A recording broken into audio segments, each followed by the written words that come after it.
first perspective, I mean, if I just looking at the screen right now, we have France with Anna, right? We have Maria from Bulgaria, and then Christina from the Netherlands. Moldova. I'm gonna joke and say Denmark, but no, I'm not gonna joke.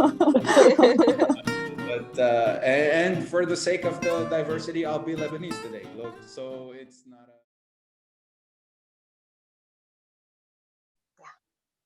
Okay, so we're recording. Girls, thank you for joining the show. Now I'm gonna just let you introduce yourself. So you are organization. Can you tell us a little bit about it? All right, so we are UR, and we have made this NGO to help people who are been subject of violence. We're fighting against all kind of violence, and we are concentrating on Bulgaria because we believe that it is an important problem in our society, and especially when it comes to foreigners who have come to Bulgaria, and due to, let's say, language barrier or other barrier, cultural barriers, they have no one to turn to in case they have been subject of violence. Okay. When did it start? When did it start? Well, it started officially on the 5th of November.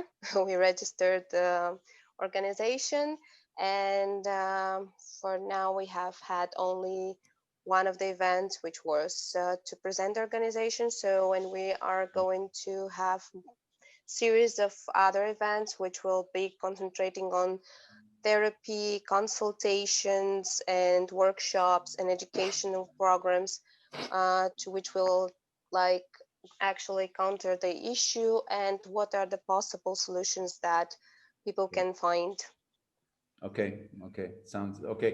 Now, so it's pretty recent. It's a pretty recent organization. So congratulations on the registration. Something interesting about the name. Why did you decide to call it UR? Well, our other mission, let's say, or goal, it's to empower people. It's to make them feel better about themselves.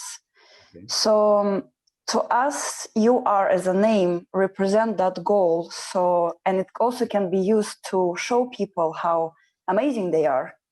Okay. And we also want to bring people the idea of how beautiful you are as an individual, or for example, how strong you are, each of us. So I think that's why the name. Okay, so you going back to the individual, right? So like the strength is within you first, and then to community, correct? Yes, of course. Like first, I think you need to find this power in yourself, and then as soon as you realize how great you are within yourself, you can actually do something more, and you can be a part of a healthy society and community. Okay, but where did it come from? How do you guys think about it? Where did the idea come from? Actually, it came from this summer. This year we were hit by a very nice pandemic, and after the first wave, who ended up around June, I think, we decided, me, Chris, and another bunch of people, to go to the seaside to rest a bit, and we managed to have such a nice vibe, such a good mood within our small team. We were like 6 people. We really had 10 amazing days where we all were rest and full of joy, joyful moment, a lot of fun we had there. And with another girl who was making her own jewelry and creams and so on, we decided, so why not trying to create workshops around it? Mm-hmm. So it started with a workshop idea.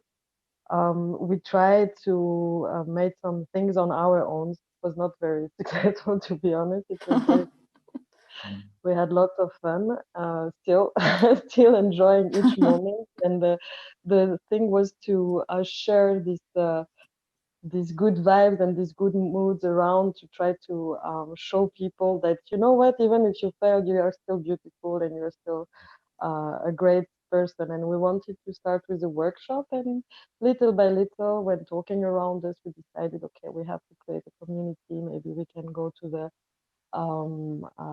organization where we want to fight against violence as well, because this is more or less part of it. And then Maria joined us, Yeah. beautiful personality as well. No, Thank you, I like Anna. the vibe. I like the positivity, you know, like the vibe about it, like all everything about this association just is like, if you want to get PTSD or depression, you just turn on the TV or the news, right? But then your organization comes in and then just tries to put something. So you spoke, Anna, you spoke about some workshops, and that it started with those workshops. I think, Chris, if you can give us some details about the activities that you're providing with people to people. Yeah, we have different things in mind. Of course, if we're talking about fighting against the violence, we have therapists and we have lawyer consultations for people who need that. And except this, we want to organize different kind of workshops in order to exactly bring this positive vibe and empower people again. So we have do-it-yourself natural cosmetics workshop. We have crochet workshops, and I think we have even art therapy when people can go there and create something themselves, you know. So maybe it's not going to be a piece of art, but it's going to be something you do for yourself.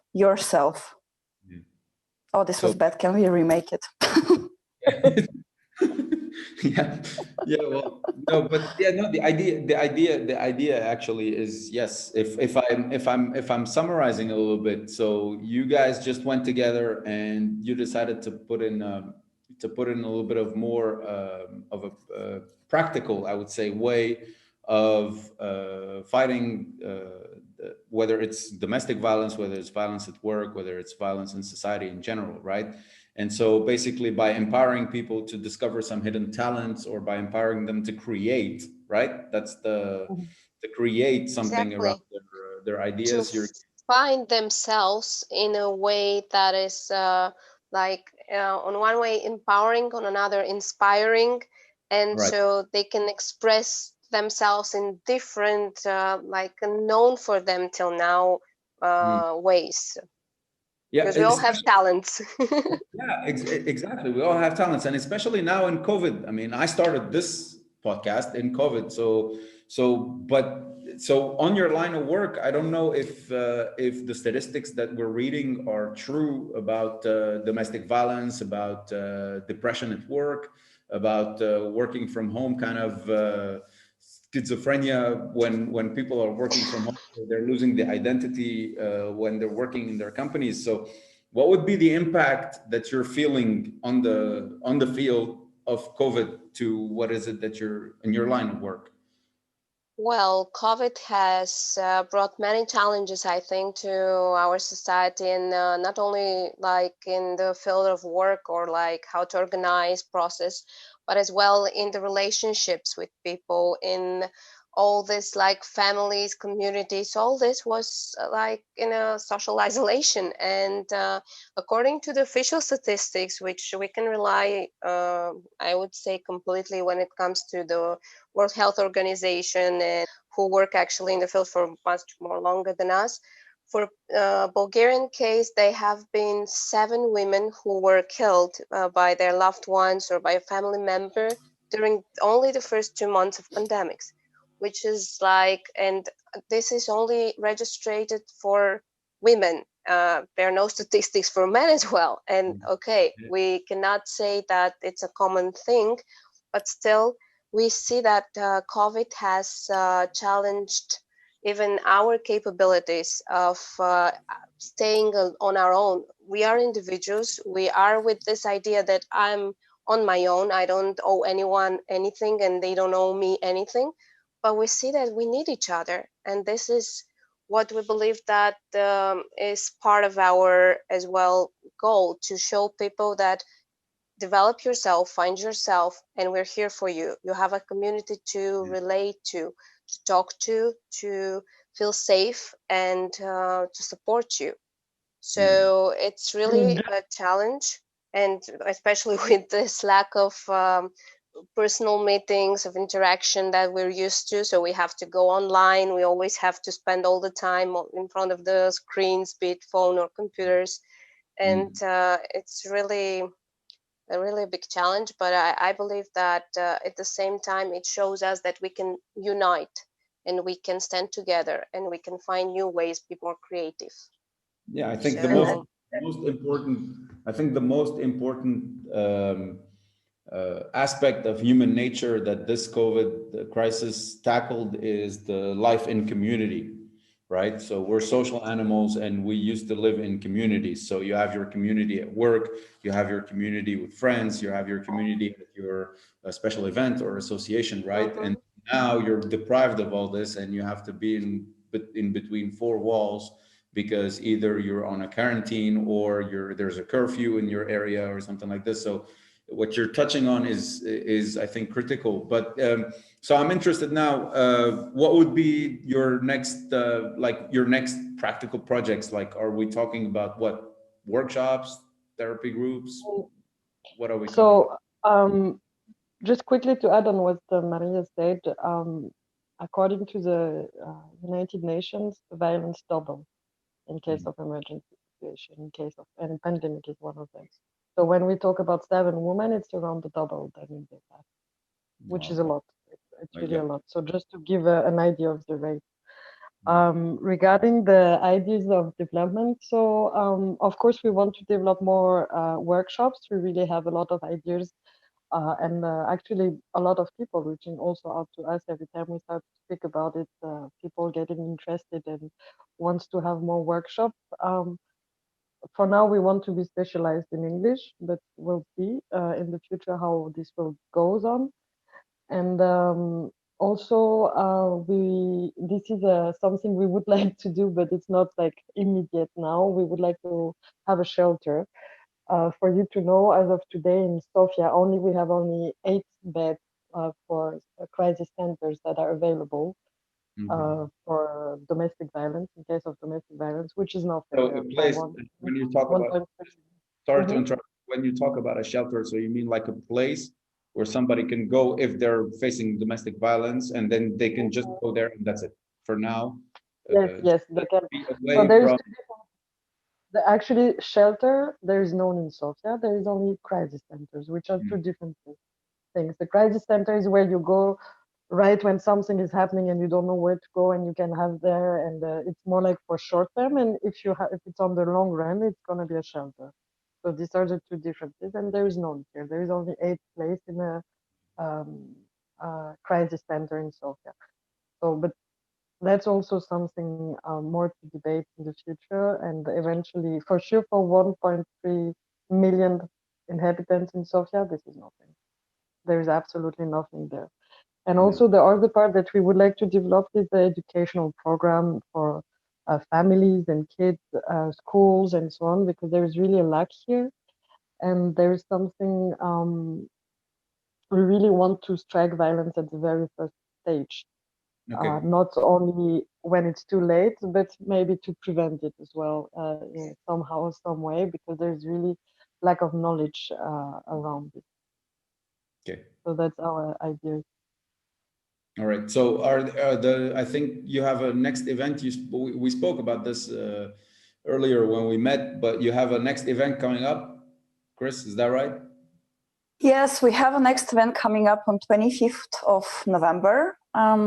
It's going to be a short online event, since less and less people are gathering now in a big groups. So we want to move it fully online, so everyone is safe and everyone stay healthy. And it's going to be in a format of a webinar. So I think we're going to have 3, so far what we discussed, we're going to have 3 topics.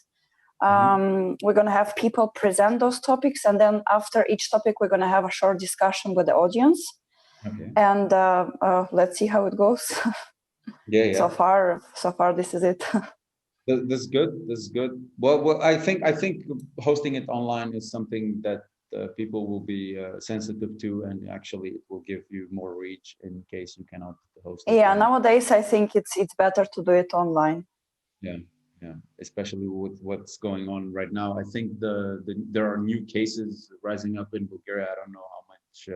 I don't know if we're gonna really stay until the 12th, or I think it was until the 12th of November, the first thing. And Maria, maybe you. Yes, but I know that there has been a new order of the ministry, so they're going to change like the conditions, but the bars will stay like open only until 11:30. They will continue with like the closed discos. It's questionable whether till 8th of December all this will change. They're still discussing it, so for now it's really, I mean, uh, not clear what will happen with the presential, and there are all these limits for people in the same room, number of people, and this is the reason why we want to make sure that we not only follow, let's say, the ministry and the governmental laws and rules, but we also make sure that people are safe for real, and like yes, Of course, that not you're gonna not be gonna solve one problem by creating another one.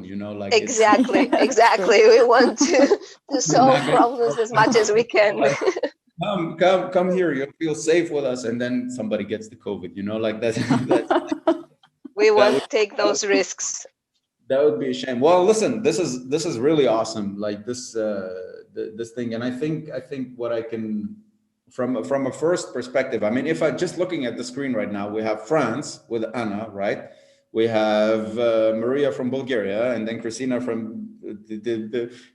the Netherlands. No, I'm kidding. Moldova. I was gonna joke and say Denmark, but no, I'm not gonna joke. But and for the sake of the diversity, I'll be Lebanese today. Look, so it's not like I could be French as well. But I think what would you say would make this initiative different from what already there is there? Maybe you want to touch a little bit each on your personal background, what motivated you to do this, and how can also we can help, like what are the things that you want to convey about this? So I don't know, Maria, you want to start with you maybe? Well, okay, to me, I believe that even though I am local, let's say, I have spent the past like 5 years almost abroad. So I have been in the international community myself in different countries. I've seen how it works. I've seen sometimes how you feel like an outsider from the locals because they don't want to integrate you, or like even they say, yeah, you can, you're part of us, you're always welcome and everything. When you have a real issue, actually you can rely only on the international people. So I mean, the friends that you have, and like sometimes there are very nice local people that can help you. I have amazing friends in different countries that were always there for me. But this is the reason why I believe it's my responsibility to try to do it here as well. So when Chris called me and said, you know what, we're thinking about this, are you interested? I was like, of course I'm in 100%, because the cause is something that really is urgently needing uh, us to address it, to talk about it, not to postpone anymore, because we have pandemic, we don't know what we're going to have in like next Yeah. year. But for sure those are challenges that the longer they stay in our society as issues, the deeper they get and the less we can solve them. So I believe that because of this, personally I haven't been subject to violence, and I feel lucky. But I have friends from different countries, from different cultural backgrounds, I would say, that have experienced it.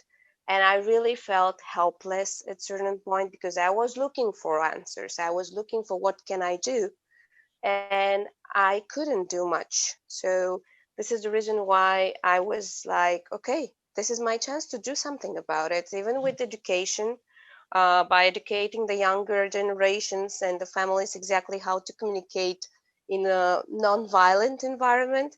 This is something that step by step will change everything. So that's what are my convictions, and this is what I decided that we will stand for like as an organization, and the girls supported me on this. Like I support them, they support me, and this is how it goes. Fully. Christina, how did it start for you? For me, to be honest, as a kid, I always wanted to be a part of something, you know, something bigger, something valuable, and I never had a chance. Sorry. Join a rock band. I don't know, like to start a band. No, something even more important than that. Yeah. And I never had the chance to do something like this. So when we came out with the idea about the community and later on as an NGO, I was like, I would love to do that. Okay. And why this particular topic? Because I do have experience with violence. And for me, it's still very, yes, personally. So it's still very fresh. So I think that topic basically really touched me in a way. So I was like, I think if I would have someone when I was a kid who could show me the way, or who could teach me or how to deal with that, or how to prevent that, maybe I would never be in the situation I was before.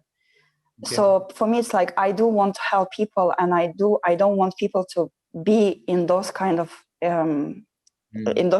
situations at all. So I'm sorry, it's still very. No, I know. If it's emotional for me to speak about that. It's as personal as it gets. For you, it's as personal as it gets. So good. Okay, we'll give you a break. Anna. Yeah, we'll jump in. So, as you said, I'm French. I'm also German, actually.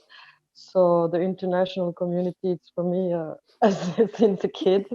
My mom always makes sure that we are traveling enough, not far, but at least around in England a lot, or whatever. I'm living next to Belgium, Germany, Austria, and so on, just to see a bit around how is it made in other countries and so on. So yeah, I have been living in Bulgaria since 7 years now. I've been living in other countries in the past.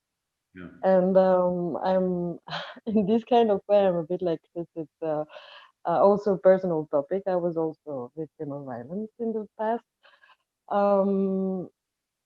But I have to be honest, I had a mother that really raised me with a lot of power as a woman, and I don't think I would have managed to be where I am right now if my mother wouldn't have raised me the way she did, to be really honest. Okay, it was also a few therapeutical moment and so on, of course, but still.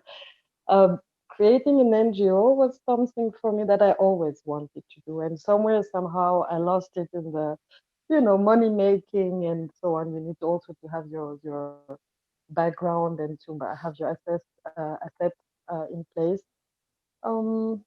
And now that finally we have some times, because we don't have so much social life anymore, obviously, with the pandemic, so we managed to find time out. You're like born 2 weeks ago, like you guys are. Yes. The idea started to be created in July, so it took us 2 months. I think it's very good. We are really working a lot on this, and actually it was Chris who first came out with the idea of the NGO, and I was like, she called me one day and she was like, let's do that, create an NGO. And I told her, dude, this is my dream since I'm a kid to create an NGO. So of course I mean, like, there is no, and for this topic, it's really an amazing topic. I think we have a lot to share and a lot to prove, and I really hope that this will be a good outcome, to be honest. Well, let's dive into a couple of things. Obviously, the whole project is very personal for you guys, because of course, you've driven it from like a need is the mother of all creation. That what they say, right? So when there's a need, basically people start engaging and start creating. I think we spoke about this before, during some events. What can you say to people about identifying, how can people identify whether they're in a violent situation or whether it's just a casual situation where it's just because of COVID or just because of something else? When would you tell people to start really like engaging? Because I imagine if we're going to talk domestic violence, I don't imagine a couple during COVID that at least didn't have at least one fight. Like, it's not physical, but I think somebody said things that they didn't mean to Quarrel. say, right? Or somebody, I mean, you don't have to be physical about violence for it to be violent, right? So what would you say to people to identify when it's just a moment and then we make up and then it's not what defines the couple, or when it's actually a pattern to something that could occur and occur and happen? Well, you're giving the answer here. Yes, Exactly what I exactly. wanted to say too. Plus, Toufic, I would add that, for instance, as well, like the pattern, even without going to the pattern, it's about the way we're communicating. And even though we're frustrated, even though we could be depressed, even though we could be stressed, we could be under pressure and everything, and we might say mean things, even the way you say those mean things is already, you can notice the intonation, you can notice the whole behavior of the person. Like, you just stop for a second, you look at this person, and this is the person who loves you, or who says he loves you or she loves you.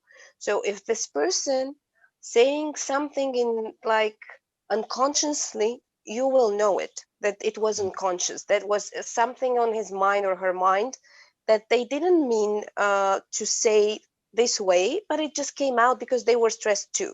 So even like from this, you can already feel whether it's something that will stop here and we can just say, I'm sorry, I didn't Yeah. mean that, or like, I didn't mean what I say the way I said it, and I didn't mean it to, like, come this way.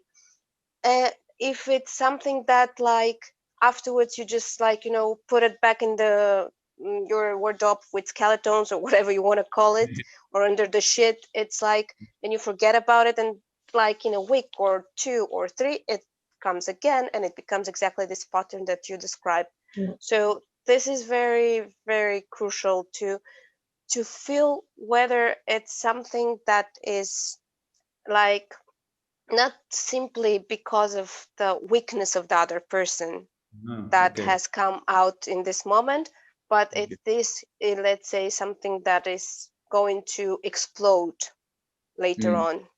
mm. But it's very sensible, and it's not something that you can catch right away. It's not something that you're prepared, especially if you haven't been before Yeah. that, and you haven't experienced this before. And So especially if you're also in love and you tend to exactly, forgive and forget and let go and go and on and not go on and notice. go on. Yes, Yes, exactly. Okay, so basically, but emotions are. I was personally in this situation where actually I was in a couple where we spent. Let's put it this way: we spent half of the time hurting each other, but the other half of the time apologizing for it. Go on for like a period of 1 week where things are very heated, and then you have 3 months of peace, and then it comes Mhm. back to, and then you realize actually that it's actually a pattern to something, and then Exactly. when you end the relationship, it's actually better for everyone. Like the Mm. first week is like, okay, yes, I miss her, she misses me, I love you, you love me, yeah, okay, but then you're like, whoosh, like free, yes, you're free of the Like you lost pressure. 30 kilo. But Mm. it's not only about the relationship in a couple. I believe that it's also in families yes. sometimes, and especially with the lockdown, there's no registry and there is no statistics precisely about this, because it's something personal. It's private life, just like with the couples. It's the incidents that become registered into the statistics. But what happens inside a house or inside an office or inside anything, it's like a private matter, and it's a ground that we cannot fully intervene. But what I can say, it is that each relationship in our life shall be constructive, not destructive. The moment the relationship becomes destructive and toxic, it That's is the end. when you understand that that's it. It should be the end. Be it with the parent, be it with the partner, be it with the colleague. It doesn't matter. Friend, whatever, it Or can a be friend, anyone. whatever. Yes, exactly. And it's not something that means that the other person or you are criminals. No, it's just that you're not suitable together, that you cannot do it together, and that's it. You have to accept it, and you have to try in the best way to move on, because if you start hurting each other consciously, this is something already that crosses the normal boundaries of communication and relationship between people. Because I believe that we're The line here is very, very, very. very thin. Yes, The line is very very thin. thin and very blurry, but it's very easy to cross it. And in the situation of stress, it really increased the risk a lot, to be honest.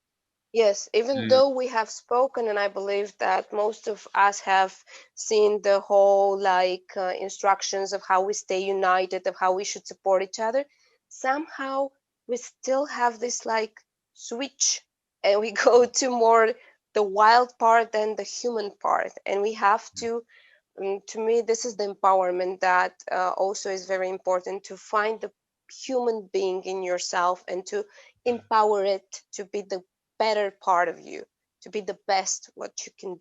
So three or four things you can say to somebody in order just to prevent those situations. What are the first things you can say to anybody, like whether it be a 15-year-old kid who's watching this, or whether it's a woman at work or somebody or a colleague or whatever it is? Can you give like 3 or 4 things just to help them identify and prevent what we can go through?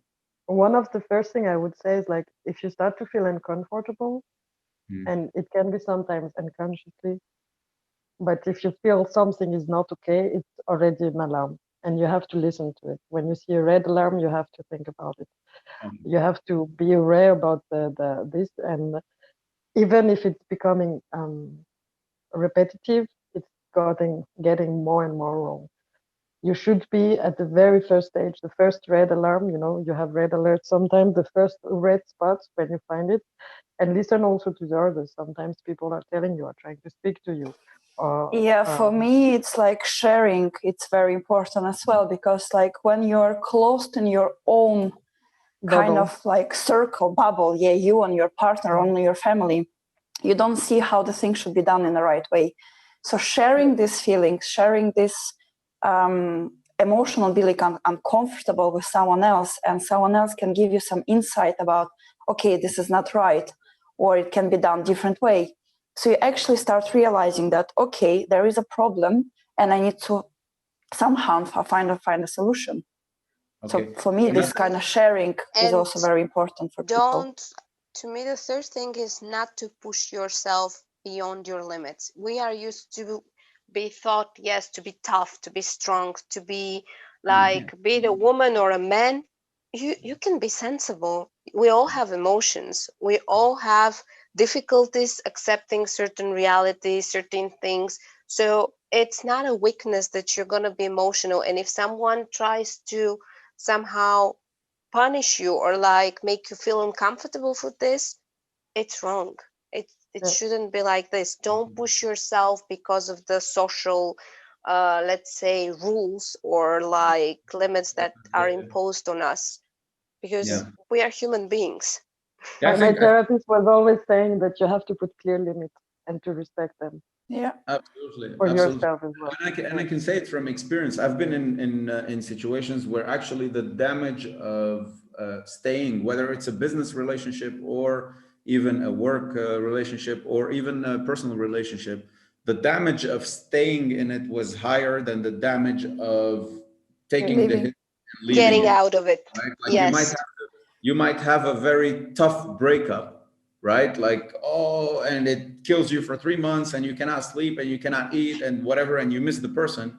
But that tough breakup just spared you 10 years of misery. Miserable. Yeah, true. And so, right, I think when you come to the realization that sometimes even for kids, or even for your colleagues at work, or even in leadership situation in startups or in companies.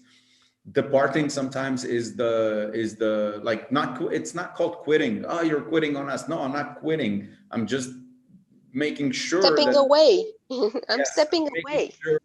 And imagine if you have kids in the middle.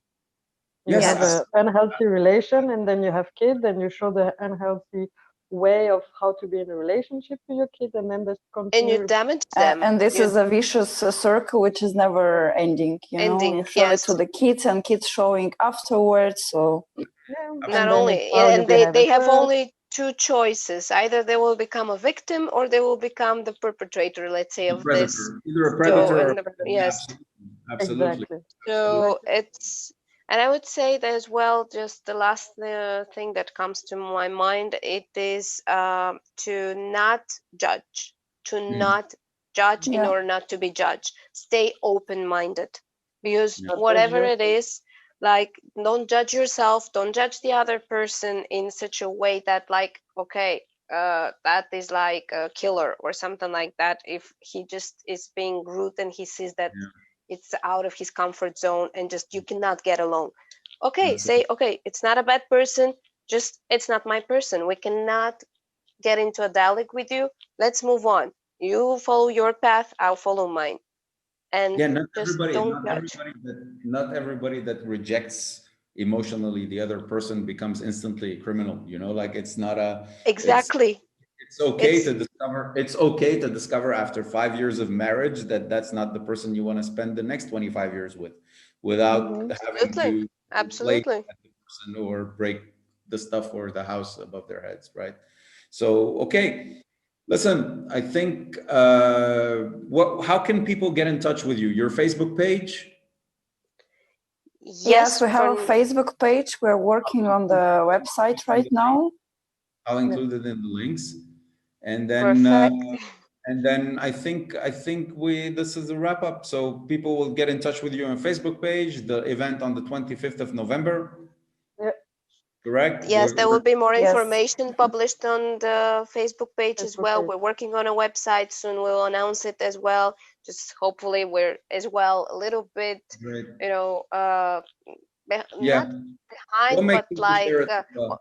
yes, because of the We're COVID, it still also in a takes time. working process. It's Yes, fine. yes, it's just. Yeah. Thank you for joining, and I'll make sure. Thank you for having us. Yes, thank you very much for inviting us. You're welcome. Happy to be part of this. Happy to be part of the people that are gonna just propel you into the dangerous world of No, I mean, like that's some real things you're dealing with. It's not like that's some really intense things and intense situation you might be dealing with. So good luck with that, and thanks for being on the show. Thank you very much. Thank you very much. Bye. Thank you for watching this video. I hope it brought you some value. If you would like to engage, please leave a comment in the comment section. You can also click the subscribe button and activate notification to receive the updates on this channel.